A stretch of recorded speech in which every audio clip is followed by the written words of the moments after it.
Muy buenos días, bienvenidos a esta charla de formación empresarial generado por la Fundación Unipymes y Latin Pyme. Estos espacios tienen como objetivo brindarles herramientas para su crecimiento personal y empresarial. Mi nombre es Nicolás Bautista y los voy a estar acompañando en esta charla del día de hoy sobre declaración de renta para empresas. También les recordamos que siempre estamos muy pendientes de sus preguntas y nos las pueden hacer llegar a través del chat, que al final las resolveremos. También, antes de darle el paso ya a nuestro experto y arrancar con el tema de hoy, los quiero invitar a que se unan a nuestros canales de difusión, nuestros canales de redes sociales, nuestra cuenta de TikTok, nuestra cuenta de Instagram y nuestro canal abierto de WhatsApp. En este momento les estoy pidiendo los links por el chat y también, de todas formas, aquí en pantalla les dejo el QR para que se unan directamente. Y bueno, para ya no dar más espera y aprovechar el tiempo el día de hoy, le doy la bienvenida a Paul Vázquez. Él es contador público de la Pontificia Universidad Javeriana de Cali, con más de 20 años de experiencia profesional, especialmente en temas de asesoría, planeación y cumplimiento tributario. Actividad que desarrolla actualmente como socio director de la firma de consultoría tributaria Planning Tax y anteriormente como miembro de las firmas Ernst y Young. Paul, buenos días, ¿cómo estás? Bueno,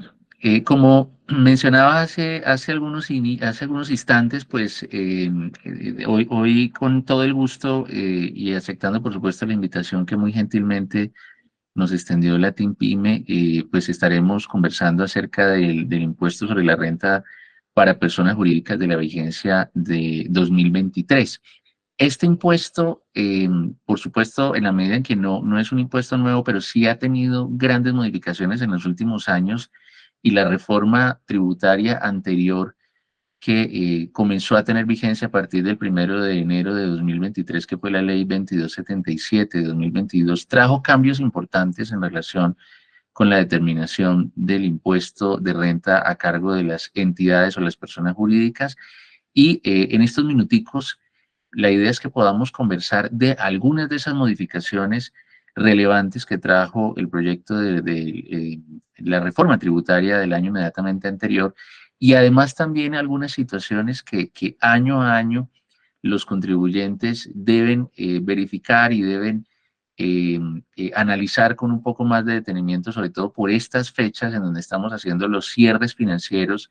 de las entidades y estamos precisamente en medio de esa rutina de preparación de la provisión que deberá incluirse como parte de los estados financieros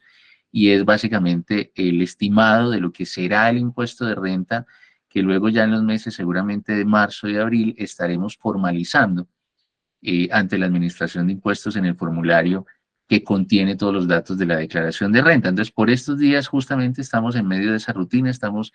evaluando cuáles son los impactos que tendremos que asumir y que deberán ser revelados y registrados en el estado financiero. Y parte de esos cambios básicamente venían de la reforma tributaria del año anterior. Entonces vamos a tratar de hacer o de llamar su atención y dejar algunos de los elementos más importantes que en nuestra experiencia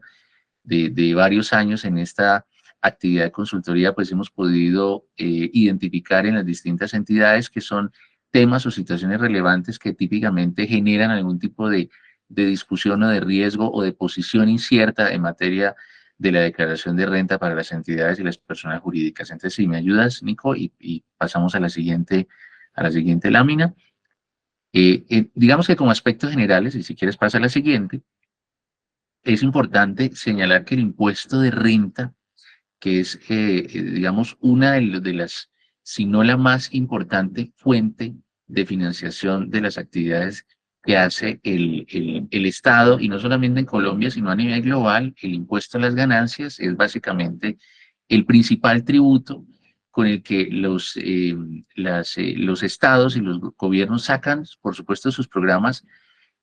adelante, ¿no? Esa es la principal fuente de financiación y es el impuesto que tiene la tarifa más importante de participación en la actividad de una entidad. Muchas veces incluso, y esto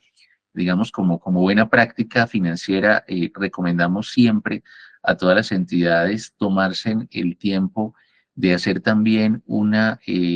análisis, un presupuesto bastante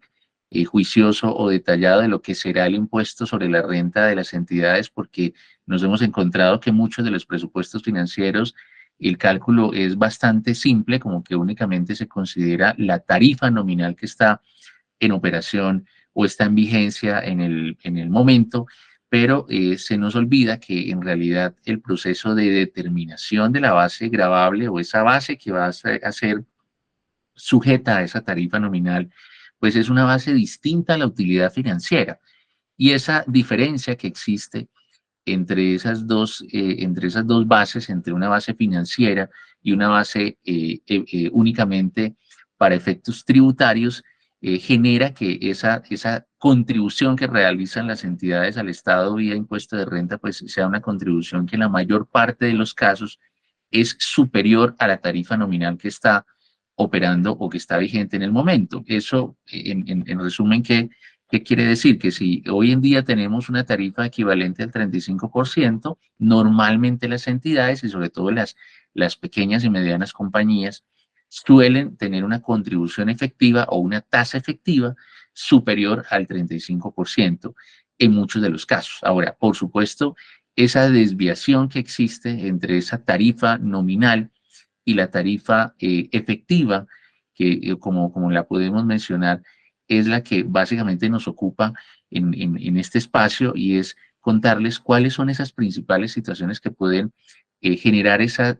mayor, esa brecha que sea más amplia o más pequeña entre ese 35% y la tarifa efectiva con la que estamos contribuyendo en materia tributaria frente al impuesto de renta. Entonces, no sobra recordar pues, que este es un tributo, como lo señalaba, muy importante, que tiene la tarifa más importante en comparación con los demás tributos. El Estado siempre está presente en todos los negocios o las operaciones que hacemos para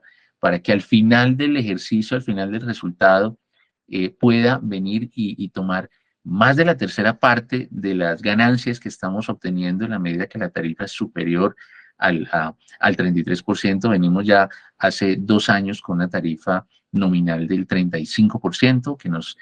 trajo la ley 2155 que salió en el año 2021 a partir del 22 y este será básicamente el segundo año en que vamos a liquidar el impuesto de renta de nuevo con esa tarifa del 35%, que ya ha estado presente en distintos momentos en las últimas décadas, pero que volvió a estar vigente a partir del año 2022. Recae entonces sobre las empresas industriales y comerciales del Estado, entidades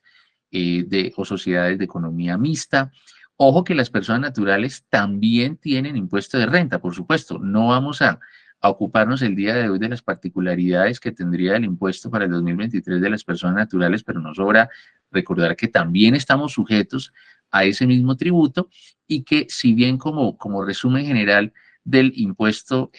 incluyendo también, por supuesto, lo que corresponde a la obligación a cargo de las personas naturales, pues básicamente tenemos 2 sistemas de tarifa en Colombia frente a la determinación del impuesto, un sistema de tarifa fija, que es el que aplica para las personas jurídicas, y un sistema de tarifa progresiva que ha aplicado históricamente únicamente para la determinación del impuesto de las personas naturales. Frente a este tema, aprovecho esta mención, esta aclaración en relación con la tarifa para contarles que precisamente en las últimas 2 reformas tributarias, porque básicamente se consideró en la 2155 del año 2021 como también para la 2277 del 22, se consideró como posibilidad tener o modificar, acercar ese mecanismo de tasa fija para personas jurídicas también con un sistema de tarifa progresiva. Lamentablemente no hemos logrado que esa posibilidad sea vigente, sea aprobada, pero hay que estar de verdad atentos a los cambios que en su momento se lleguen a proponer en la ya comentada o especulada nueva reforma tributaria que tendremos durante el segundo semestre de 2024, que empezaría a regir a partir del año 2025 y en la que ya se comienza a especular un poco, en el buen sentido de la palabra, que se propondrá para las personas jurídicas una tarifa progresiva que creo que sí cada entidad tiene esa capacidad de análisis para identificación de cuál es en efecto esa tarifa efectiva con la que está contribuyendo vía impuesto de renta. En muchos casos, seguramente, insisto, sobre todo en pequeñas y medianas compañías, se podrá identificar que normalmente las situaciones que generan una diferencia permanente o que aumentan la tasa efectiva frente al impuesto de renta tiene un mayor peso o tiene un mayor impacto más bien en las pequeñas y medianas industrias que a veces en las grandes entidades. Por eso parte de la iniciativa que seguramente ustedes y yo vamos a estar conociendo en los siguientes meses, pues va a considerar que teniendo en cuenta ese principio de progresividad que trae la Constitución para para el sistema tributario en Colombia, pues el sistema de tarifa progresiva también debería considerarse como parte o como una opción para la renta de las personas jurídicas. Pero hoy en día tenemos entonces o continuamos con una tarifa fija que la reforma tributaria, y si quieres, Nico, podemos pasar a la siguiente lámina. La reforma tributaria del año 2022, la ley 2277, pues no modificó, seguimos con esa misma tarifa del 35%. La determinación del impuesto o el esquema, digamos, general de la declaración continúa así siendo el mismo. Recordemos que el formulario de la declaración de renta que utilizan las entidades o las personas jurídicas, que es el formulario 110, que a la fecha no ha sido emitido por parte de la autoridad tributaria, esperamos que sea emitido durante las siguientes semanas, pues contiene básicamente distintos elementos o distintos seccionales donde se denuncian las cifras que en resumen lo podemos ver en pantalla, corresponde al patrimonio del contribuyente que se compone por esos activos, bienes o derechos y menos, y restando, por supuesto, las deudas que están a cargo del contribuyente al 31 de diciembre del año gravable. En Colombia, el impuesto de renta no podemos olvidar que básicamente debe o corresponde, digamos, a un impuesto de periodo, ¿no? Periodo de 1 de enero a 31 de diciembre, y en esa medida, esa fotografía o ese resumen de las cifras del denuncio patrimonial que contiene la declaración de renta, pues básicamente corresponde a ese periodo, ¿no? 1 de diciembre, de 1 de enero, perdón, a 31 de diciembre, y básicamente 31 de diciembre, pues tenemos los saldos de nuestros activos, bienes y derechos, menos las obligaciones que a esa misma fecha estaban vigentes, y constituye entonces la información de nuestro patrimonio fiscal, que hace parte de la información que se le comparte a la Administración de Impuestos y por supuesto al Estado a través de ese formulario de renta. Y luego vienen o forman parte también de este denuncio rentístico el saldo o la acumulación de las operaciones que tuvieron lugar en ese periodo que ya mencionábamos, era entre 1 de enero y 31 de diciembre, que corresponde a los ingresos, costos, deducciones que permitirán al final llegar a esa base gravable del impuesto, y considerando que esa base precisamente es el resultado de tomar los ingresos menos los costos menos las deducciones, es decir, la utilidad, por decirlo de manera un poco más sencilla, será entonces la base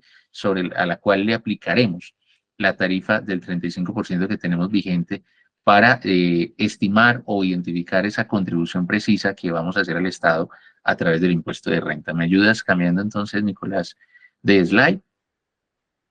Perfecto.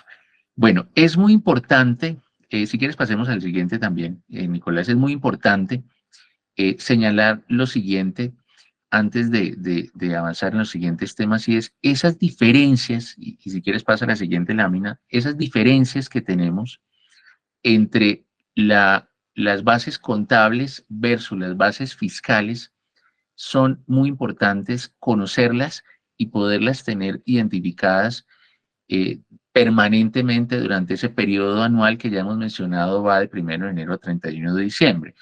Y una de las reglas que son más importantes en relación con la determinación de la renta de las personas jurídicas la tenemos aquí en pantalla, y está prescrita en el artículo 21-1 del Estatuto Tributario, que trajo, que fue adicionado en su momento, la ley 1819 de 2016. Nosotros, mis queridos colegas, hemos tenido durante las últimas 2 décadas, hemos tenido una larga lista de modificaciones o de reformas tributarias que han tenido un sinnúmero o nos han traído un sinnúmero de cambios en distintos aspectos, pero en la última década pudiéramos resaltar como reformas estructurales, y creo que nos sucede que cuando estamos en medio de la discusión de un proyecto de reforma tributaria, pues nos sucede que escuchamos siempre como iniciativa la presentación de una reforma estructural, pero en esencia las reformas que podemos con mayor certeza calificar como de reformas estructurales en la última década, pues fueron la ley 1607 del año 2012 y la ley 1819 del año 2016. Y refiriéndonos a esta última como estructural porque introduce al ámbito tributario y en especial a la rutina para determinación del impuesto de renta de las personas jurídicas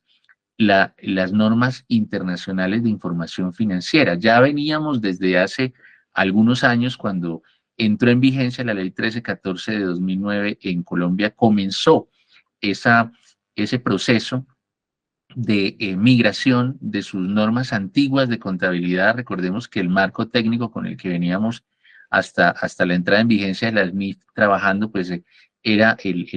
principalmente el decreto 2649 del año 2000, de 1993 y sus planes de cuentas, y eso debía ser actualizado y Colombia debía entrar a tono con los estándares contables internacionales, y viene la ley 1314 del 2009 y nos coloca un calendario para adoptar estos estándares. Y en esa misma línea, las normas tributarias debían eh,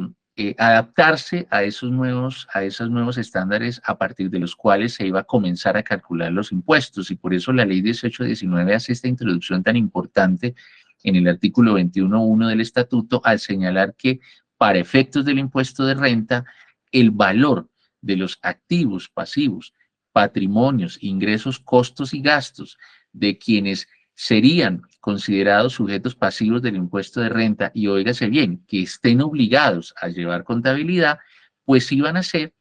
esos mismas, o se iban a calcular a partir de los estándares contables que estuvieran vigentes en Colombia. En ese sentido, siempre cuando estamos en presencia de la rutina o estamos en medio de la rutina de liquidación del impuesto sobre la renta de un contribuyente obligado a llevar contabilidad, lo primero que debemos identificar es cuál es el marco técnico que aplica a ese contribuyente para poder tener mucho más claro cuál es ese punto de partida. ¿Y a qué nos referimos con marco técnico? Hay entidades que en Colombia aplican normas internacionales de información financiera para pymes, y tiene, por supuesto, este estándar contable ciertas diferencias con los estándares de NIF plenas, por ejemplo, a los que están sujetos otras entidades, especialmente las que tienen una operación o un volumen mucho más grande. Tener presente ese estándar contable que fue utilizado para efectos de la determinación de los estados financieros del año al que vamos a declarar o vamos a liquidar el impuesto sobre la renta, pues es bastante importante. Y este 21.1 nos señala también en la última parte de este inciso que ustedes ven en pantalla, señala una regla que también es muy importante para la determinación del impuesto. Se señala el 21.1 que, ojo, que la ley tributaria puede disponer de forma expresa un tratamiento distinto, ¿no? Entonces, ahí nos deja abierta una puerta para que se puedan tener o fijar tratamientos tributarios o fiscales distintos a lo que sugeriría en su momento el estándar contable, ¿no? Entonces, el punto de partida, como lo he mencionado, es el estándar que está vigente para ese sujeto pasivo obligado a llevar contabilidad en términos contables, y ese va a ser el punto de partida para poder estimar los ingresos, costos, gastos, patrimonio, activos y pasivos. Pero ojo que también nos queda abierta la posibilidad para que ese estándar pueda tener ciertas diferencias en el ámbito tributario si existe un tratamiento tributario distinto. Y precisamente vamos a mencionar algunos de esos tratamientos. Si me ayudas, Nicolás, pasamos entonces a la siguiente diapositiva. Y no podemos olvidar, no podemos dejar de mencionar que una de las reglas más importantes para la determinación del impuesto de renta, pues es un criterio y es complejo decirlo, por supuesto, uno de los más importantes criterios, pero un criterio subjetivo que trae el artículo 107 del Estatuto Tributario, que seguramente todos ustedes o la mayoría lo conocen, y que trae como regla fundamental para la procedencia de las deducciones imputables frente a la determinación de la base del impuesto de renta, las deducciones o expensas que se hayan realizado durante el año gravable y, ojo, que tengan relación de causalidad con la actividad productora de renta y que sean necesarias y proporcionadas. Entonces, allí podemos resaltar 4 aspectos que son muy importantes. Y el primero, básicamente, que corresponda esas deducciones a expensas realizadas durante el año gravable. Y esa realización es bien importante considerarla porque hay 2 artículos adicionales que son el 59 y el 105 del estatuto que nos traen unas reglas muy, muy puntuales para el momento o para entender el momento en que se realizan tanto los costos como las deducciones para las entidades obligadas a llevar contabilidad. Y en esas 2 situaciones, o considerando más bien ese criterio de realización de los costos y las deducciones, parten, diríamos, a partir de nuestra experiencia, más del 80% de las situaciones que generan una diferencia entre el reconocimiento de una deducción contable a una deducción fiscal. Precisamente ese momento de realización, en la medida que son diferentes los momentos de la realización financiera a la tributaria, están contenidos en esos 2 artículos y fíjense en que el 107 que tenemos en pantalla nos está fijando también ese criterio de realización para poder entonces tener esa segunda evaluación en relación con esos criterios subjetivos que tiene esta norma. ¿Cuáles criterios? Que tenga relación de causalidad con la actividad y que sea necesaria y proporcionada. Alrededor de este artículo hemos tenido en los últimos años distintos pronunciamientos y quisiera invitarlos a que consulten la sentencia de unificación emitida por el Consejo de Estado hace ya un par de años, donde se refirió a estos criterios de proporcionalidad, necesidad y causalidad que contiene el artículo 107, entre otros dejando como grandes conclusiones el que no necesariamente deberán estar todos los gastos o todas las expensas para que sean procedentes,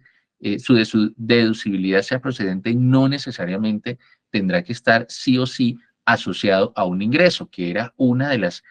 las situaciones que antiguamente o que años atrás o vigencias atrás en fiscalizaciones entre la autoridad tributaria con un contribuyente se reclamaba en muchas operaciones la existencia de un ingreso para que existiera relación de causalidad con una expensa que pretendiera tomarse como deducible. Este es uno de los criterios que en las últimas 2 vigencias, a partir de esa sentencia de unificación emitida por el Consejo de Estado, ya ha tenido una variación importante de esa postura y siempre será muy importante verlo con criterio más bien de causalidad, no con un ingreso, sino con la actividad que produce la renta o produciría la renta en la entidad y que sea necesaria y proporcionada frente a esa iniciativa de generación de renta, ¿no? Que creo que ahí nos abre, por supuesto, una posibilidad mucho mayor de poder analizar con un mejor criterio la procedencia de las deducciones, aun cuando tengamos una situación particular en donde no generen ingresos. Esto sobre todo ocurre en entidades donde se encuentran en varios años iniciando negocio, están en etapa preoperativa, pero tal vez ya ha terminado jurídicamente el lapso de esa etapa y se siguen ejecutando algunos gastos sin que la operación haya iniciado. Allí seguramente va a ser posible poder analizar esos casos para entender si de acuerdo con ese criterio que fijó el Consejo de Estado pudiera llegar a ser posible considerar como procedentes algunas de esas deducciones. Ayúdame entonces, Nico, con la siguiente lámina. Bueno, en línea con lo que mencionaba, entonces, esas diferencias entre esas bases contables y fiscales, digamos, a partir de las reglas que trae el Estatuto Tributario y precisamente con lo que veíamos ahora en el artículo 21.1, en la medida que la ley tributaria podía fijar un tratamiento distinto porque así lo permite esa ley 1309, 1314, perdón, de 2009, pues una de las reglas más importantes que podemos considerar en el momento de preparación de nuestra declaración de renta está contenido en los artículos 59 y 105. Son bastante parecidos. Aquí quise traer en pantalla específicamente el del 105. Sin embargo, allá en el 59 vamos a encontrar una disposición muy parecida. Digamos que allá simplemente se refieren a los costos. Aquí está la norma hablándonos de las deducciones, pero quería resaltar una situación muy particular que en la práctica también se observa que muchas de las entidades que básicamente preparan su declaración de el impuesto sobre la renta, en el momento de la determinación de la base se les olvida considerar o analizar de manera muy puntual e importante el tratamiento de aquellos costos o gastos que estuvieron asociados a una provisión o que estuvieron asociados a un pasivo que en el momento de vengar esa obligación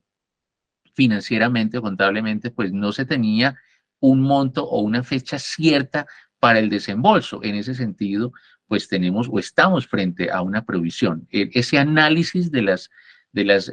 denominadas provisiones o pasivos estimados en las entidades es bien importante y nuestra recomendación siempre es que se pueda, digamos, instrumentar, se pueda estructurar un procedimiento contable y tributario que permita tener un mejor control del momento de realización de aquellas partidas o aquellas erogaciones que básicamente tuvieron un tratamiento tributario distinto al contable porque ese momento de realización solo se pudo dar hasta el momento en que se generó la obligación del desembolso con un monto o una fecha cierta. Y aquí quiero hacer un paréntesis para también mencionar algo que ya lo vamos a ver con un poco más de detalle minutos a continuación, y es que alrededor precisamente de esta regla de la realización, del momento de realización de algunos costos y deducciones, podemos tener algunas particularidades frente a la determinación de la tasa mínima de tributación o la tasa de tributación depurada, que fue una de las grandes situaciones que trajo la reforma tributaria del año anterior y que por estas fechas estamos comenzando a estimar esa situación y ese cálculo de esas tasas porque precisamente las diferencias entre las bases contables y fiscales que denominamos como temporales pueden tener en un impacto bastante importante en la determinación de la tasa que lamentablemente pareciera que no se consideró cuando se introdujo esta regla nueva en el ámbito, en el reglamento tributario, específicamente en el parágrafo sexto del artículo 240, que ya lo vamos a ver en unos instantes a continuación con un ejemplo muy sencillo que les traje para ilustrar un poco esa situación y que básicamente tiene como punto de partida la existencia de expensas que no necesariamente son deducidas en el mismo periodo en que se devengan, sino que básicamente hay que aguardar el cumplimiento de algunas situaciones para que en el momento en que ya se consolide la obligación de pago, se genere entonces esa realización fiscal y ahí es donde vamos a poder, donde vamos a tener en algunos casos, ojalá no sea el de ustedes, el de ninguno de los que estamos acá, podemos llegar a tener un impacto negativo en relación con la tasa de tributación depurada. Eso, digamos, como un primer mensaje importante en relación con las diferencias temporarias. Y una segunda recomendación que aprovecho aquí este artículo para hacerle a todos los asistentes y es ojo con las obligaciones de monto o fecha inciertas que se generan por alguna situación de tipo laboral. En muchas entidades nos encontramos con la existencia de beneficios extralaborales o extralegales que por supuesto benefician al colaborador frente a alguna situación en particular, lo cual por supuesto está muy bien y qué bueno que todavía encontremos muchas entidades actualmente que conservan un paquete de beneficios a sus colaboradores que va más allá de lo meramente legal, pero hay que considerar el efecto tributario que tienen cada una de estas situaciones porque tiene la misma regla que mencionábamos hace algunos instantes en general para las obligaciones de monto o fecha inciertos. Lo ven ustedes ahí en pantalla, en el segundo párrafo que está en su pantalla, que lo resaltamos en negrilla para llamar su atención y que dice que los pasivos laborales en donde no se encuentra consolidada la obligación laboral en cabeza del trabajador, solo van a ser deducibles en el momento en que surja la obligación de efectuar el respectivo desembolso con un monto y fecha cierto. Entonces nos encontramos, colegas, con situaciones como por ejemplo los pagos de los quinquenios, los pagos de las primas de vacaciones,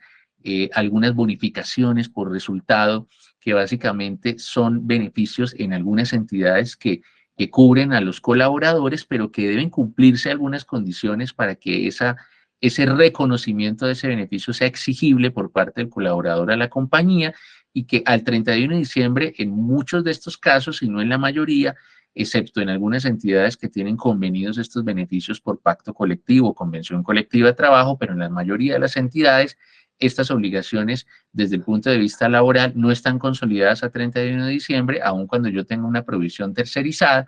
y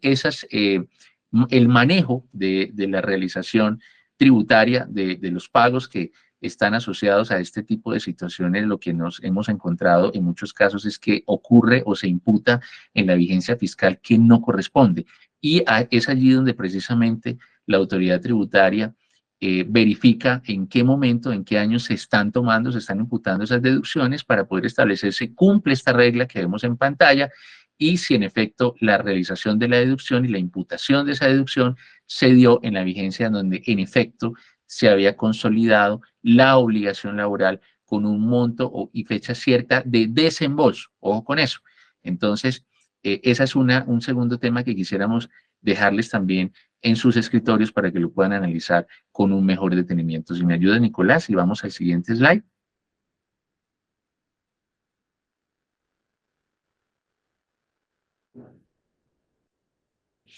Otra situación muy importante, colegas, es en relación con la depreciación de los activos fijos. Este es un tema, y si me ayudas pasando también al siguiente slide de una vez, Nico, este es uno de los temas que todavía en muchas entidades nos genera grandes diferencias y a veces riesgos de tipo tributario. Si me ayudas pasando al siguiente slide, Nico, nos genera riesgo tributario porque después de la ley 1819, cuando aparecen entonces esos marcos NIF, digamos como con efecto fiscal, pues se introduce también o se actualizan más bien los artículos 128 y 137.1. Nico, si me ayudas por favor pasando a la siguiente lámina, Nicolás. Y en ese 137 del Estatuto Tributario nos introducen una nueva regla para poder determinar si existirán o no diferencias entre esas expensas deducibles por concepto de depreciación entre la base contable y fiscal. Y ojo con lo siguiente, que muchas entidades lamentablemente suelen malentender esta nueva disposición, si todavía la podemos llamar nueva, por supuesto, porque ya viene vigente desde el año 2017, pero aquí quiero muy rápidamente dejarles esa recomendación. Ojo que la norma fiscal desde la introducción de las NIF en Colombia y la afectación de estas en el ámbito tributario, es decir, después de la 1819, no nos obliga, y realmente antes tampoco no teníamos una vida útil fiscal exactamente establecida. Por lo menos ahora, después de la 1819, no. Miren que el primer inciso del 137 del estatuto que está en pantalla nos señala siempre que la tasa de depreciación a deducir anualmente será la establecida de conformidad con la técnica contable. Entonces, hasta ahí, digamos, hasta ahí que tenemos como premisa, que la depreciación o la expensa o gasto por depreciación fiscalmente procedente, pues es la misma depreciación contable. Lo que tenemos que revisar es que no excedamos los límites que establecería el gobierno nacional si hubiera salido un reglamento o en ausencia de la tabla que hace parte del 137 que también ustedes ven en pantalla. Dicho de otra manera, nosotros no tenemos tributariamente o las entidades obligadas a llevar contabilidad no tienen una vida útil para los activos fijos establecida. Lo que tienen es una limitación. Ojo con eso, que son dos cosas muy diferentes. ¿Eso qué significa? Que si nosotros tomamos, por ejemplo, como ilustración, la vida útil que pudiera asignársele a un inmueble que nos dice el reglamento que la alicuota no puede superar el 2.22% anual, estamos entendiendo o llegaríamos a la conclusión de que aproximadamente desde el punto de vista fiscal, un inmueble no debería depreciarse en menos de 45 años. Pero ojo, nos dicen que en menos de 45, no en 45. ¿Qué sucede si una entidad decide adoptar como política contable una vida útil de 50 o 60 años a sus inmuebles? ¿Tendremos entonces que recalcular la depreciación para efectos fiscales con 45 años? No, señor, porque lo que está diciendo la norma es que debemos de considerar la depreciación contable, pero que no exceda el límite que se señala en la tabla. Entonces, si tenemos un inmueble como política contable depreciado a 60 años, no tiene ningún tipo de ajuste tributario porque la depreciación procedente fiscalmente será la contable, como lo señala el inciso primero del 137 que ven en pantalla ustedes, y al contrario, o digamos la situación contraria, si tenemos entonces un inmueble contablemente o financieramente depreciado, amortizado en 40 años, pues allí sí estaríamos excediendo esa tasa y seguramente nos generaría la necesidad de llevar un libro extra contable, un libro fiscal, donde calculemos la alícuota que resultará procedente para respetar ese mínimo de vida útil que nos establece el reglamento, pero ojo, no nos fija el reglamento vidas útiles específicas para efectos tributarios, sino una limitación. Esta es una de las situaciones que nosotros encontramos en muchas entidades que se le ha dado una lectura errada y que suelen las entidades ajustar las vidas útiles fiscales con la tabla exacta que tiene el 137 y puede pasar, en algunos casos lo hemos visto, que la política contable, con el mismo ejemplo del inmueble que veíamos ahora, lo hayamos señalado con un lapso un poco más grande y nosotros hayamos ajustado tributariamente a una vida útil específica y en los años en que ya dejemos ya se haya consumido la vida útil del activo, nos van a comenzar a rechazar depreciación o en cualquier momento la administración viene y hace un proceso de fiscalización y se encuentra que la alicuota, sin tener por qué ser más grande la fiscal que la contable, tenemos una diferencia que puede ser objeto de rechazo. Esa es otra situación que quisiera dejarles aquí como recomendación. Nicolás, si me ayudas a pasar la siguiente lámina. Importante también, y aprovechar, esta es otra de las situaciones que tenemos vigente, aprovechar el descuento que tenemos por inversión en activos fijos reales productivos. Pensábamos o apostamos muchos que en la reforma tributaria anterior en la ley 2277 este iba a ser uno de los descuentos que iban a ser desmontados y por fortuna no se tocó, se mantuvo, está vigente y es importante como parte de los elementos de planeación frente al impuesto de renta hacer un buen uso del descuento por inversión en activos que sean calificados como activos productivos, ¿no? Ahora, eso sí, es importante que la planeación de este descuento pues se haga desde el inicio del año, inclusive, mis queridos colegas, porque recuerden que el IVA que puede ser susceptible ser considerado como descuento tributario en el impuesto de renta, pues no podrá entonces ser capitalizado como parte del activo fijo. Y tenemos una regla general que señalaría que el IVA pagado en la adquisición de activos fijos, pues no puede ser descontado, típicamente se capitaliza como parte del valor del activo en las organizaciones y es susceptible de depreciación, pero al final del año, en muchos casos lo hemos visto, se identifica esa posibilidad de tomar descuento y entonces se reversa o se tiene que comenzar a evaluar la posibilidad de reversar ese IVA que ha sido capitalizado y depreciado y hemos visto que muchas entidades lamentablemente terminan optando por perder ese descuento porque no hubo una planeación adecuada en relación con la aplicación del mismo. Por eso también lo citamos aquí como parte de los elementos claves para la preparación de la renta, hacer un buen uso del descuento por importación, formación, construcción o adquisición de activos fijos reales productivos. Nicolás, si me ayudas con la siguiente, por favor.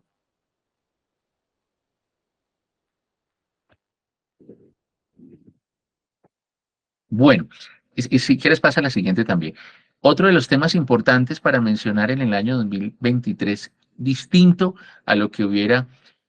a lo que venía ocurriendo en los años anteriores. Recordemos o tengamos presente que la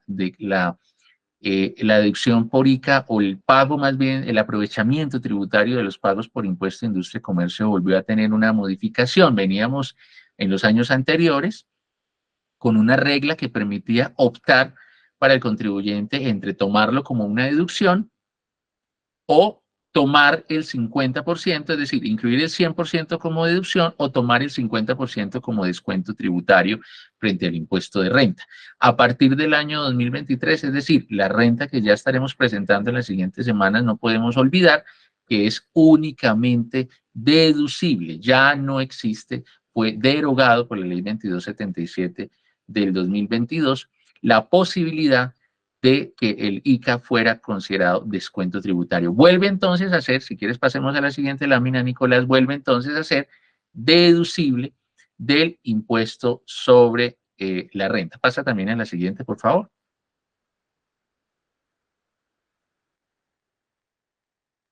Bueno, y dale, pasemos también a la siguiente para que podamos entrar entonces un poco en materia de dos temas que quiero mencionarles muy rápidamente en estos minutos que nos restan. Dos cosas muy importantes que trajo también la reforma tributaria del año anterior con aplicación a la renta de personas jurídicas. La primera cosa, tenemos una regla, una nueva regla que se denomina límite a los beneficios y estímulos tributarios para las sociedades nacionales y asimiladas. Introduce la ley 2277 un nuevo artículo del Estatuto Tributario, que es el artículo 259-1,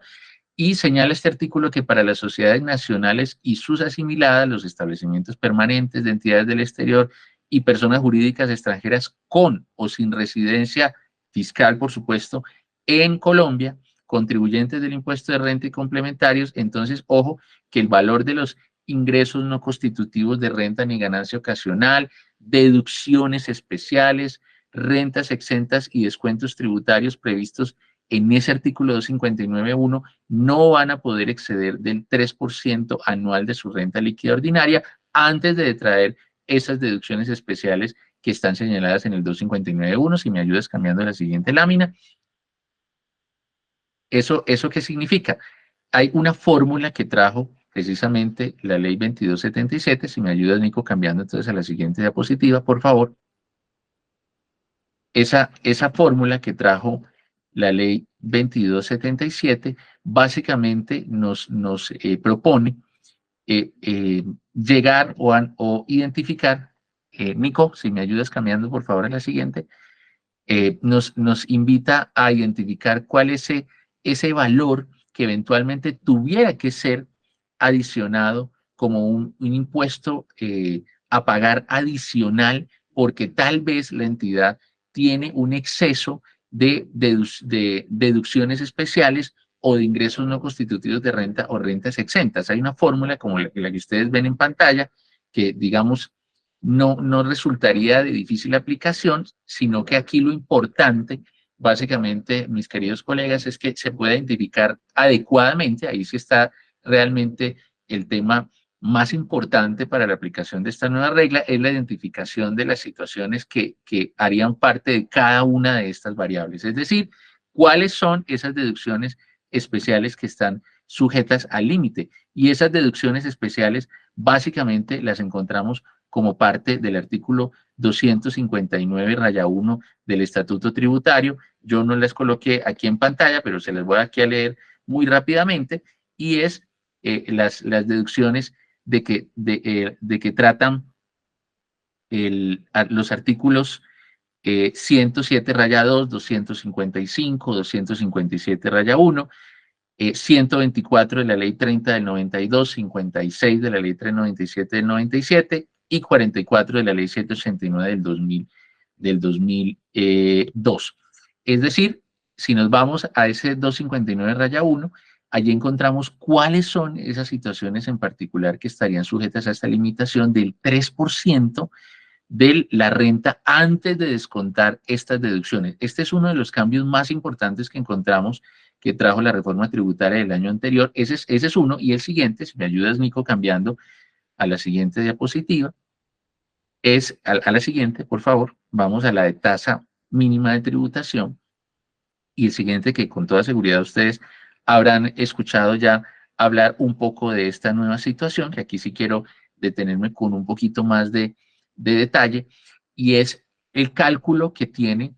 al que están sujetos los contribuyentes de renta a los que les resulta aplicable la tarifa del impuesto del artículo 240 y 240-1, 240 básicamente los contribuyentes de renta ordinaria y 240-1 los contribuyentes del sistema de zonas francas, y estos contribuyentes están sujetos a esta tasa mínima de tributación o tasa de tributación depurada TTD, como también se le ha mencionado. Frente a esta situación, vale la pena señalar que en principio parece que la tasa de tributación tiene un mínimo bastante bajo, equivalente al 15%, y que en principio si la tarifa nominal del impuesto sobre la renta es el 35%, pues hay una entidad en términos generales debería estar bastante alejado de esa tasa mínima de tributación. Pasemos a la siguiente lámina, Nicolás, pero ojo que no necesariamente esa es la situación o la conclusión frente a todas las entidades, porque cuando empezamos a descomponer cada una de las variables de la fórmula de tasa de tributación depurada que veíamos en la lámina anterior, era el resultado de tomar el impuesto depurado sobre la utilidad depurada. Cuando descomponemos cada una de esas variables, encontramos que hay situaciones que no hicieron parte para la determinación de esta fórmula y que pueden estar afectando esa tasa de tributación depurada de las entidades. Frente al impuesto depurado, aquí podemos decir un poco más, de una manera un poco más sencilla, que como ustedes lo ven en pantalla, esa variable corresponde al impuesto neto de renta más los descuentos tributarios, ojo, pero no todos los descuentos tributarios, únicamente los descuentos tributarios por aplicación de un tratado de doble imposición y los descuentos tributarios por crédito, por impuestos pagados en el exterior, de que trata el artículo 254 del estatuto, que básicamente corresponde a esos descuentos que una entidad paga en el exterior por la obtención de un ingreso de fuente extranjera. Eso también es importante señalarlo, porque a veces también ocurre mucho en la práctica que hay entidades que pretenden descontarse los impuestos pagados en el exterior sobre la obtención de rentas de fuente colombiana, lo cual desafortunadamente no resulta procedente. Entonces aquí hay que identificar bien cuáles son esos descuentos que nos estarían afectando la determinación de esa primera variable, impuesto depurado, y descontamos también, por supuesto, como lo ha permitido la norma. Este procedimiento está en el parágrafo sexto del artículo 240 del Estatuto Tributario. Se puede restar el impuesto sobre la renta que se haya generado por la obtención de rentas pasivas que provienen de entidades controladas del exterior, ¿no? Entonces, si ese es el caso de su entidad, tome esa renta pasiva que se obtuvo por una entidad controlada del exterior y aplique la tarifa del 35%, como lo señala esa fórmula que ustedes ven en pantalla, que el procedimiento que está establecido en el parágrafo sexto del artículo 240, para poder determinar cuál es el monto, el valor nominal que puede ser descontado en la determinación del impuesto depurado. Digamos que hasta allí no hay mayor complicación. Esa primera variable del impuesto depurado, pues básicamente sería el resultado de tomar entonces las tres situaciones que ustedes ven en pantalla. Una primera pregunta que hacen o que nos planteamos muchas entidades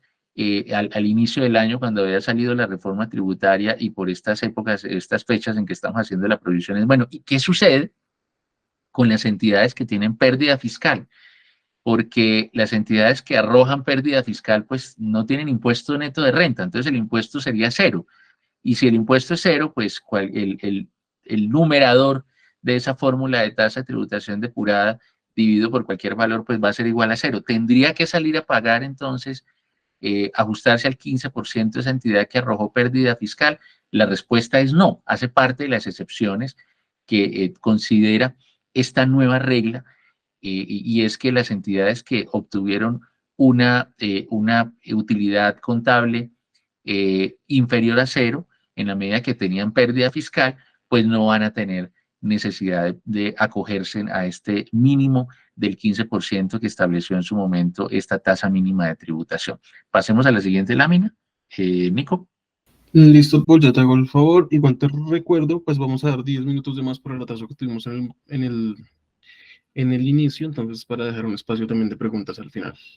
Perfecto, yo creo que en cuestión de 5 o 7 minuticos ya cerramos lo que nos hace falta, Nico, y damos espacio, por supuesto, a algunas preguntas para que ya podamos cerrar la sesión. Entonces, aquí les cuento lo siguiente, quisiera enfocarme en la problemática que hemos identificado en esta formulación para que ustedes puedan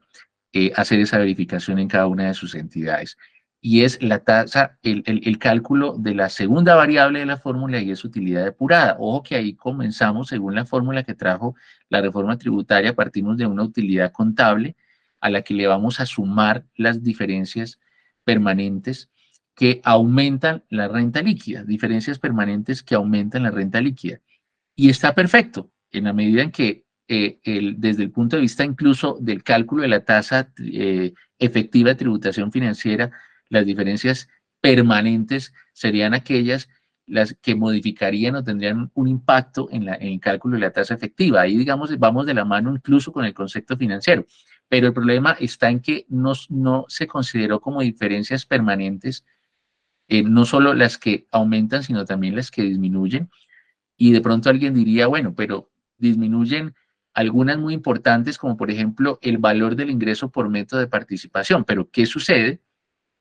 Ese valor del ingreso sí está como parte de la fórmula, lo ven ustedes en pantalla,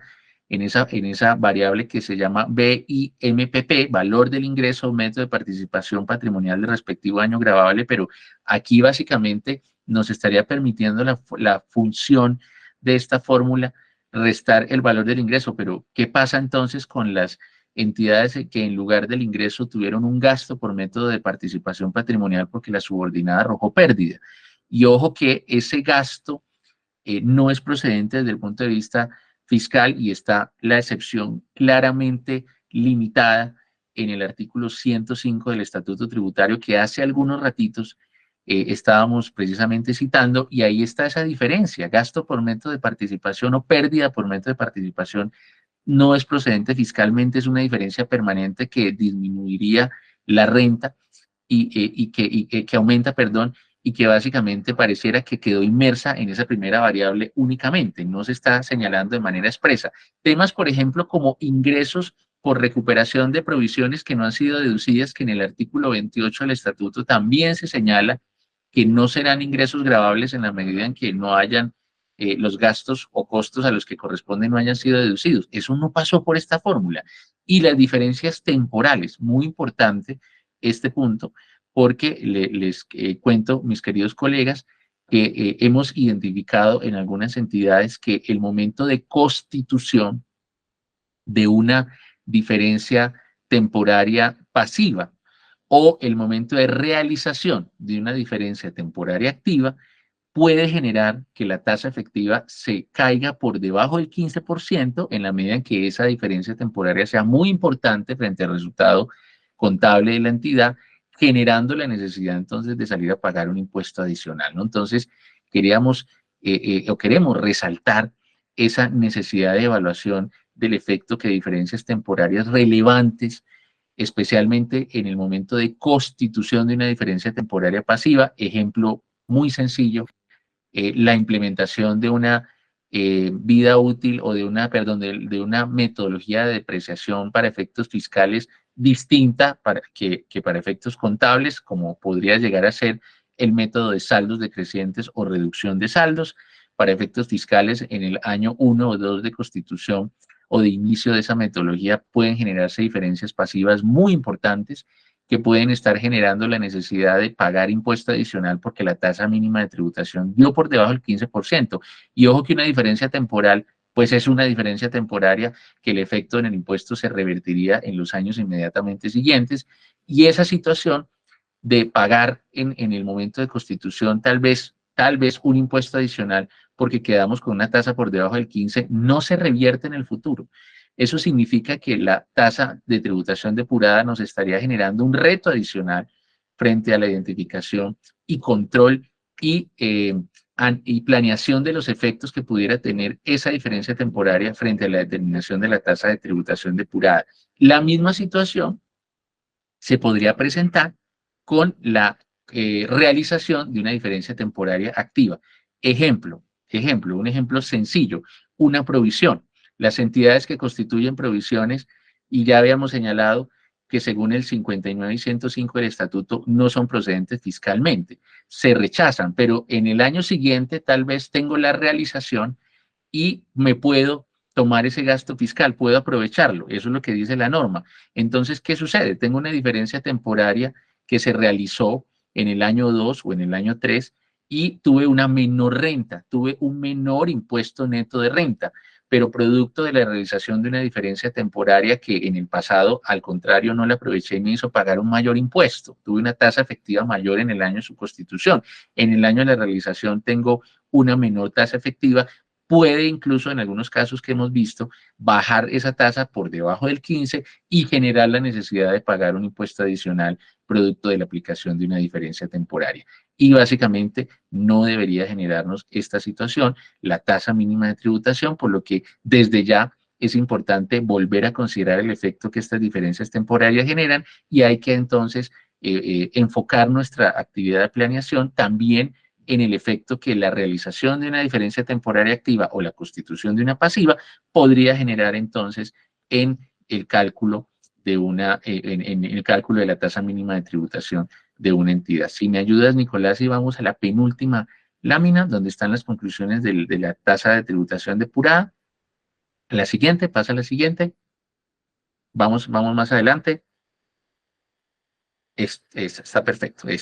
Entonces, simplemente para que recordemos que tenemos aquí como efectos o como premisas importantes de la tasa de tributación depurada. Ojo con esto. Primero, no aplica para contribuyentes del régimen ordinario que están sujetos a la tasa del artículo 240, usuarios de zona franca, no aplica para sociedades S que tengan tarifa cero o SOMAC, por supuesto, muy en consecuencia esa premisa. No aplica para entidades que tengan rentas o tarifas especiales que incluso puedan estar por debajo del 15%, especialmente el tema, debajo del 15%, perdón, ejemplo, por ejemplo, de temas hoteleros, de rentas hoteleras o de rentas editoriales que tienen una tasa preferencial, básicamente no estarían sujetos a este tratamiento. No aplica para entidades concesiones y asociaciones público-privadas que aplican el modelo del activo intangible que está prescrito en el artículo 32 del estatuto y como lo mencionaba también unos instantes atrás, no aplica para contribuyentes con una utilidad depurada menor a cero. Tal vez como último mensaje importante, y ya con esto cierro en mi intervención y abrimos paso a las preguntas, es que la tasa de tributación es una nueva regla que está generando digamos, una serie de retos adicionales en todas las entidades, especialmente en las entidades que el Estado financiero consolida con otras entidades, porque esta nueva regla nos genera la obligación de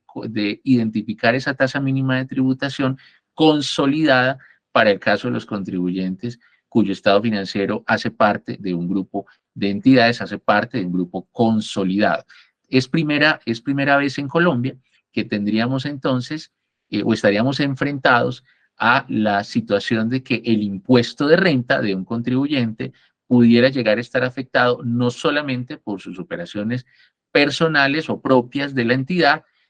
sino que también pudiera estar afectado por el resultado tributario de las otras entidades que pertenecen al grupo, ¿no? Que es una situación bastante relevante y un concepto bastante nuevo y novedoso, porque en la sujeción pasiva, tal como está concebida esa obligación sustantiva desde el punto de vista tributario en Colombia, pues recae específicamente sobre el sujeto pasivo, generándonos de esta manera, a través de esta nueva disposición de la tasa de tributación depurada, esa situación de que ya tendríamos una parte del impuesto que pudiera eventualmente venir por la situación de tasa de tributación depurada de las otras entidades que pertenecen a mi grupo. Y podríamos, alrededor de esta misma situación, mencionar otros aspectos relevantes que seguramente serán materia de alguna otra charla, mis queridos colegas, más adelante, y es qué efecto tendría esta situación en la determinación del impuesto diferido de renta, con esas reglas que tiene el estándar NIC 12 que sugiere estimar ese impuesto diferido de renta a partir de la tarifa que va a estar vigente en el año de la realización de la diferencia temporaria y entidades que pertenecen a un grupo consolidado pues podría llegar a afectarse ese impuesto corriente por la tasa de tributación del grupo, y allí también tendría entonces que plantearse la pregunta si el impuesto diferido deberá sí o no estar afectado por esa posible tarifa de renta afectada por la tasa mínima de tributación del grupo consolidado. Es un concepto nuevo que vale la pena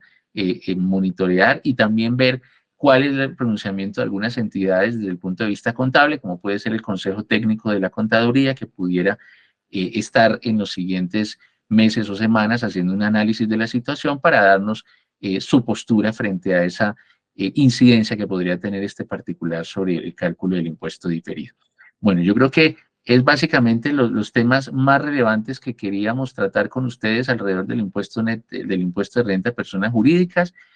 Ha sido un enorme gusto poder compartir con ustedes estos minuticos, y de nuevo mil excusas por los temas tecnológicos al inicio de la sesión, y los dejo de nuevo en manos de Nicolás. Nicolás, estoy atento si hay algunas preguntas que podamos resolver en algunos minutitos antes de cerrar definitivamente ya la sesión. Claro que sí, Paul. Ya vamos aquí a pasar a una sesión de preguntas. Ahí Pero seguimos viendo tu pantalla, ¿verdad? sí, sí, sí. Pero antes, Paul, de responder aquí unas pequeñas preguntas de nuestros asistentes, les voy a poner una pequeña encuesta, vamos a lanzar aquí en este momento. Ya está la encuesta, le sale en pantalla. La pregunta es muy sencilla. El conferencista desarrolló con claridad la sesión de hoy. Dos opciones, sí o no, seleccionen una de las opciones. Esta encuesta es de bastante importancia para nosotros, ya que no solo calificamos al conferencista, sino también la logística por parte de la Team Pyme en la conducción de estas charlas. Esta encuesta les sale en pantalla, pero si por alguna razón no les sale, les voy a explicar cómo podemos encontrarla. Si están desde computador, en la parte inferior derecha hay unas figuras que son un cuadrado, un triángulo y un círculo. Ahí le dan clic y luego le dan al botón que dice encuestas, y ahí les va a salir la encuesta para que por favor voten. Si están desde celular, su procedimiento similar, le dan abajo en la esquina inferior derecha los tres puntos, luego donde están las figuras, que en este caso dice actividades, y luego les sale la opción de encuestas. Esta encuesta va a estar habilitada hasta que terminemos la sesión, así que mientras Paul va a responder algunas preguntas, pueden entrar y votar. Les recuerdo, es muy importante para nosotros que puedan participar en esta encuesta. Listo, Paul, ahora sí voy a revisar qué preguntas tenemos por parte de nuestros asistentes. Minuto, bueno, aquí Sandra Perilla pregunta, ¿qué sucede cuando se realiza un reconocimiento por NIF de un gasto en diciembre de 2023? Porque efectivamente se realizó, pero que el proveedor genera la factura electrónica en 2024. Bueno, muchas gracias a la participante por la pregunta. Digamos que solimos muchas veces plantearnos la pregunta si el hecho de que tengamos facturas del año inmediatamente, con fecha del año inmediatamente siguiente, nos impide tomar básicamente la deducción en el año que corresponda. Y la respuesta es definitivamente no. Nosotros, desde el punto de vista tributario, siempre será importante tener presente cuál es el periodo de causalidad de ese gasto para que podamos hacer la imputación en el periodo que corresponda, independientemente de que la factura haya sido emitida en el periodo inmediatamente siguiente. Digamos, el hecho de que no haya sido facturado en el momento en que debió serlo, pues le genera seguramente una situación de riesgo tributario al proveedor. Digamos que hay una obligación formal que estaría siendo incumplida en la medida en que las operaciones deben ser facturadas en el momento en que se realizan, pero para efectos míos como cliente y como contribuyente preocupado por la deducción, no impide que pueda tomar la deducción, y por fortuna, digamos que ya desde la ley 1819 se había incluido en el parágrafo segundo del artículo 771-2, te lo repito, Sandra, artículo 771-2, parágrafo segundo del estatuto. Allí tenemos ya la posibilidad de que las deducciones se puedan imputar en el año en que corresponda, aun cuando la factura tenga fecha del periodo o del año inmediatamente siguiente. Entonces creo que por ese lado puedes estar, digamos, tranquila y analizar si procede o no la deducción en el 23, así el proveedor haya facturado en el 24. Perfecto, Paul. Vamos aquí con otra pregunta. Para empresas no contribuyentes declarantes de ingresos y patrimonio, ¿es obligatorio la conciliación fiscal? No, eso es una buena pregunta. La conciliación fiscal que, digamos, también trajo en su momento la ley 1819 y hace parte del articulado del estatuto en el artículo 772-1, solo aplica para contribuyentes del impuesto de renta, ¿no? Para contribuyentes, eh, incluso también contribuyentes del régimen tributario especial, que a veces también suele preguntarse que las entidades ESALES o las fundaciones que son del régimen tributario especial deben o no realizar conciliación fiscal. La respuesta es que todos los contribuyentes sí. Ahora, los no contribuyentes, pues no están sujetos a la conciliación fiscal. Incluso los no contribuyentes declarantes no están obligados a presentar el formulario 2516 en la medida que no tienen esa condición o esa premisa para poder transmitir el informe. Listo, aquí Raúl Ospina Caro pregunta, ¿el límite de beneficios tributarios del 3% aplica también para el caso de inversión en fuentes no convencionales de energías no renovables? Esa, esa, esa no estaría ya incluida. Hay unos muy particulares que están incluidos dentro de esa limitación. Como les mencionaba hace algunos instantes, están listados en el 259-1, pero hasta donde recuerdo, esa deducción especial básicamente no está sujeta a esa limitación del 3% de que trata esta nueva disposición. Listo, Paul, y finalizamos la sesión de hoy aquí con esta pregunta de Francisco Jiménez. ¿Qué sucede si una empresa hace una recuperación de la depreciación contable por cambio de la política contable y tiene una recuperación de gastos de depreciación, efecto contable no fiscal? ¿Debe tenerse en cuenta ese ingreso para el cálculo de la tasa mínima de tributación? Sí, esa es importante, esa situación es una muy buena pregunta y muchas gracias al participante por hacerla. Pues si en efecto tenemos recuperación de deducciones, pues el artículo 195 del estatuto precisamente nos indica que la recuperación de deducciones tomadas en años anteriores, como por ejemplo la depreciación, constituyen renta líquida agravable en el periodo, ¿no? Entonces,